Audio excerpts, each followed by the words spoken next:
Assalamualaikum warahmatullahi wabarakatuh. Bagaimana nih kabarnya anak-anak? Semoga kita selalu diberi kesehatan ya, dan semangat dalam belajar. Alhamdulillah, hari ini kita akan melanjutkan materi pertemuan kemarin, yaitu masih tentang pembahasan bab 2 tentang kelangkaan.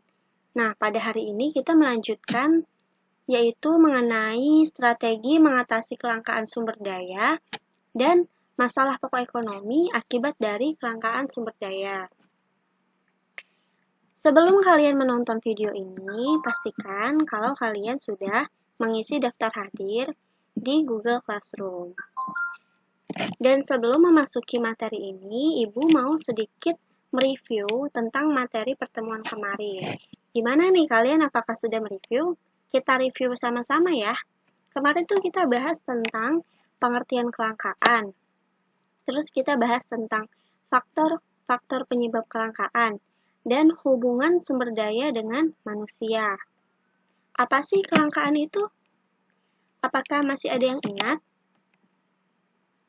Kelangkaan adalah kondisi persediaan sumber daya untuk memenuhi kebutuhan manusia yang relatif terbatas, sementara kebutuhan manusia tidak terbatas.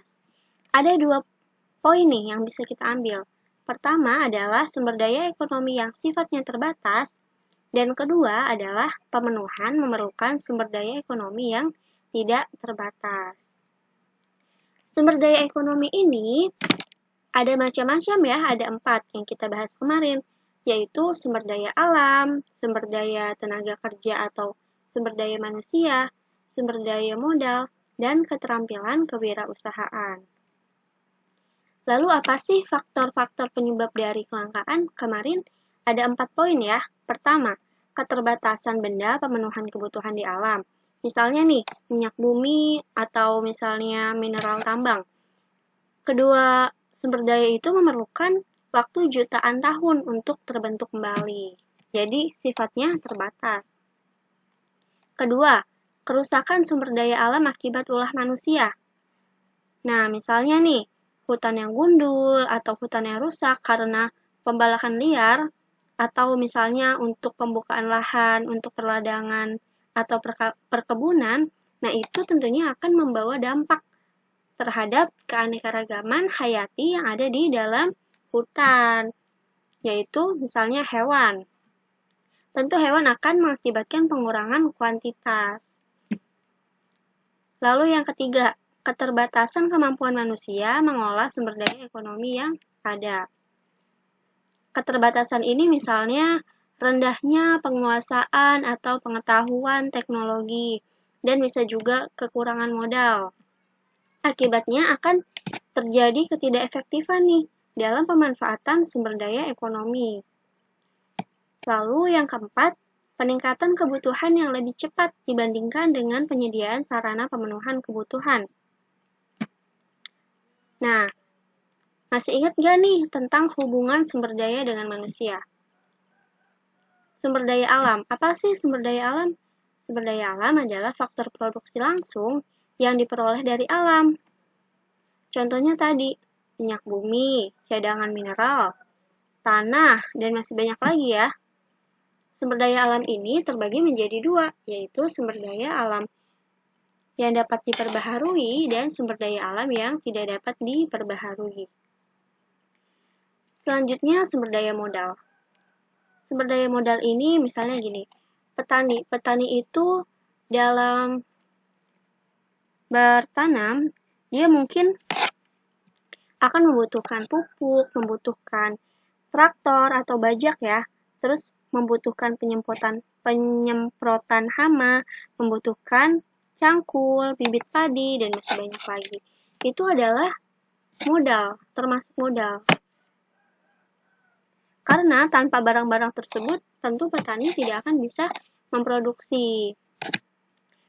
Dan modal ini banyak ya jenisnya, ada modal pinjaman, ada modal masyarakat, modal perorangan. Kemarin kita sudah bahas. Selanjutnya ada sumber daya manusia atau sumber daya tenaga kerja. Sumber daya manusia dalam proses produksi adalah waktu, dan segala usaha manusia, baik jasmani maupun rohani, yang dicurahkan dalam proses peningkatan kegunaan ekonomi.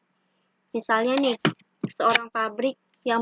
seorang tenaga kerja yang bekerja di pabrik, atau guru yang mengajar di sekolah, atau petani yang mengolah sawah, dan masih banyak lagi.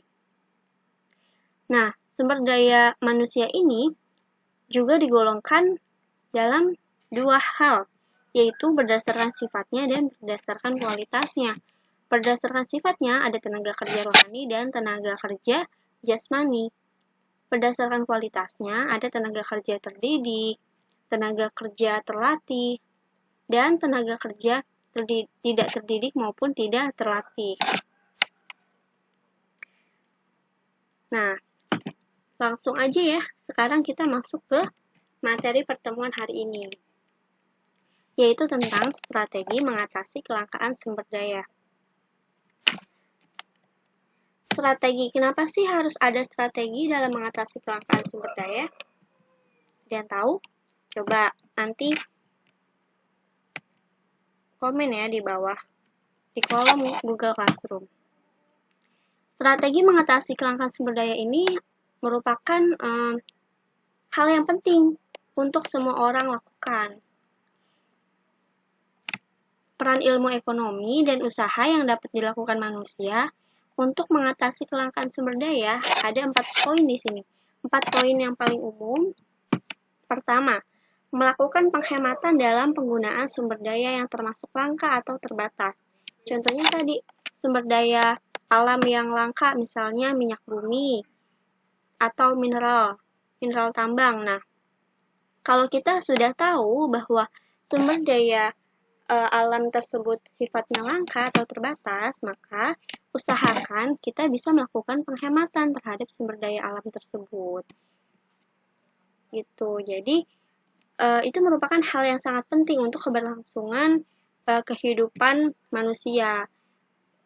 Kalaupun kita masih bisa menikmati sumber daya alam tersebut nih pada kehidupan kita sekarang, tapi bagaimana dengan kehidupan selanjutnya, pada generasi selanjutnya, pada kehidupan anak cucu kita, apakah mereka bisa merasakannya? Gitu. Makanya kita harus berpikir panjang. Melakukan penghematan dalam penggunaan sumber daya. Kedua, meningkatkan kualitas sumber daya manusia. Nah, ini merupakan sebenarnya jawaban dari faktor penyebab kelangkaan yang telah dibahas ya.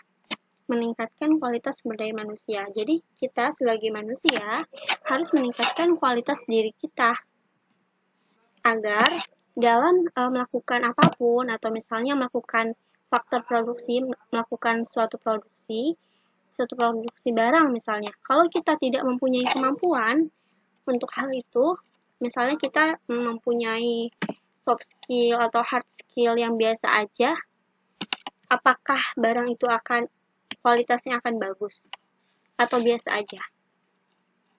Kalian bisa jawab sendiri ya. Jadi makanya pendidikan itu perlu, keterampilan itu perlu. Kita harus meningkatkan kualitas kita sebagai manusia. Ketiga, mengelola dan mendayagunakan sumber daya modal dengan tepat guna. Nah, ini juga penting. Kalau kita misalnya sebagai manusia ini memiliki sumber daya alam yang sangat banyak, dan kualitas kita sebagai manusia juga sudah cukup baik gitu, mempunyai hard skill atau soft skill yang sudah baik kualitasnya. Tapi kita tidak bisa mengelola sumber daya modal. Apakah produksi tersebut berjalan dengan baik, dengan efektif? Belum tentu ya, karena sumber daya modal di sini adalah salah satu faktor yang menentukan keberhasilan. Sumber daya modal misalnya tadi tentang permodalan, entah itu barang atau aset, entah itu uang, dan sumbernya itu bermacam-macam. Ada yang modal pinjaman, modal kita sendiri atau perorangan, modal dari masyarakat, dan sebagainya. Dan terakhir adalah menyusun skala prioritas. yakni membuat daftar kebutuhan mana yang perlu didahulukan pengadaannya karena dirasa lebih mendesak. Jadi, dengan kita membuat skala prioritas, kita bisa menentukan nih mana yang paling penting, yang paling mendesak yang harus kita lakukan, dan mana yang masih bisa kita tunda kegiatannya, yang tidak terlalu penting dari kegiatan-kegiatan lainnya. Gitu, maka penting sekali dalam penyusunan skala prioritas ini.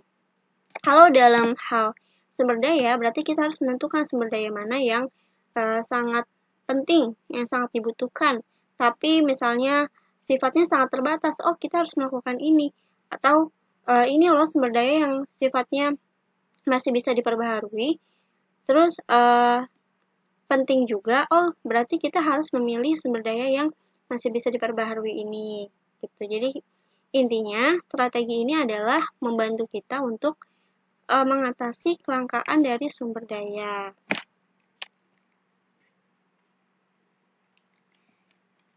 Selanjutnya adalah masalah pokok ekonomi akibat dari kelangkaan sumber daya.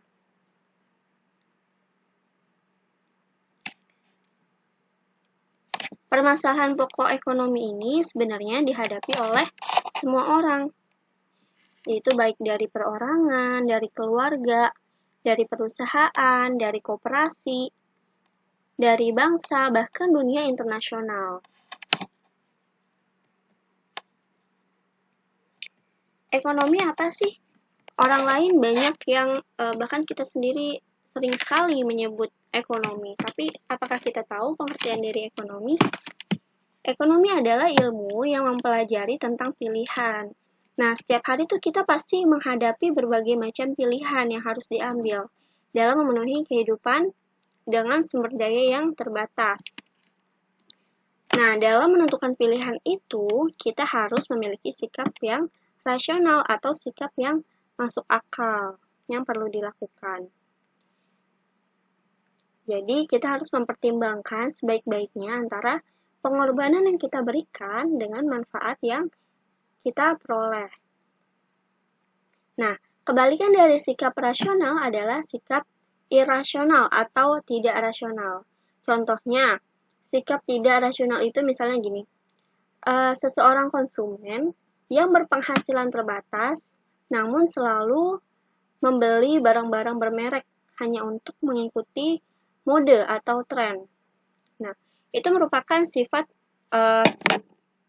irasional ya, karena penghasilan dia yang terbatas, kenapa tidak untuk ditabung aja atau untuk memenuhi kebutuhan sehari-hari, untuk menabung untuk usahanya, kenapa harus membeli barang-barang bermerek hanya untuk mengikuti mode gitu.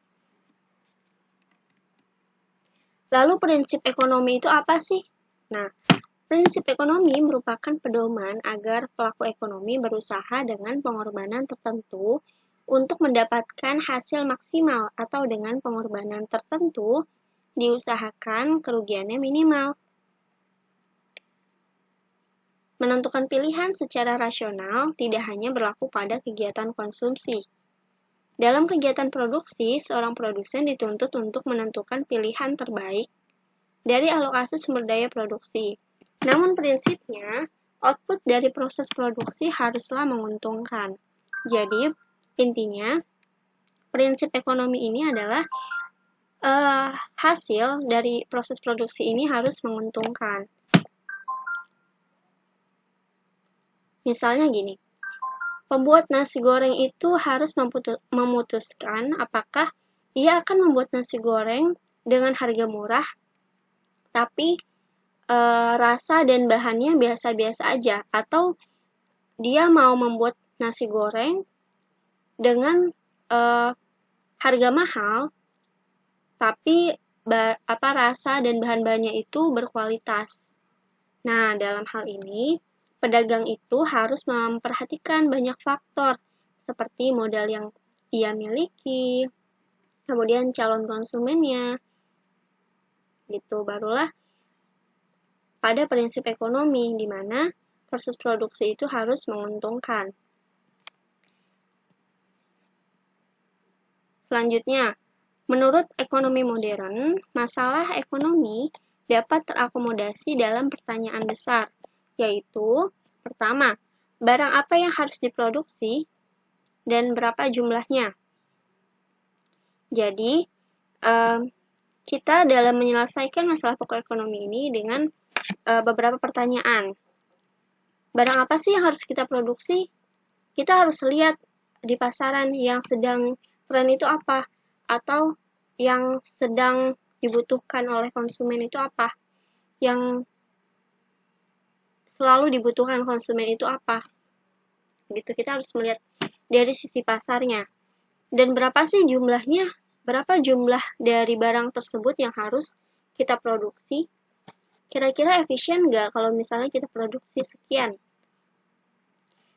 Selanjutnya, bagaimana cara memproduksi? Gimana kita memproduksinya? Apakah menggunakan teknologi dengan mesin-mesin, atau kita hanya menggunakan tenaga kerja manusia? Ketiga, untuk siapa barang itu diproduksi? Nah, untuk siapa ini? Untuk calon konsumennya, kita harus menentukan calon konsumennya ini apakah yang misalnya berpenghasilan tinggi, atau berpenghasilan rendah, atau berpenghasilan menengah, atau misalnya untuk usia remaja, usia dewasa, atau untuk anak-anak. Nah, dari ketiga pertanyaan itu, kalau kita bisa menjawabnya, maka kita bisa menyelesaikan masalah pokok ekonomi. Kalau dalam hal negara ini, maka negara itu akan makmur. Namun, jika kita berbicara masalah ekonomi makro, yang akan menjadi masalah pokok ekonomi adalah pertumbuhan ekonomi, masalah ketidakstabilan ekonomi, masalah pengangguran, masalah inflasi, masalah neraca perdagangan, dan neraca pembayaran. Jadi, kalau ekonomi makro ini, dia masalahnya lebih kompleks. Yang kita pelajari ini, ekonomi mikro.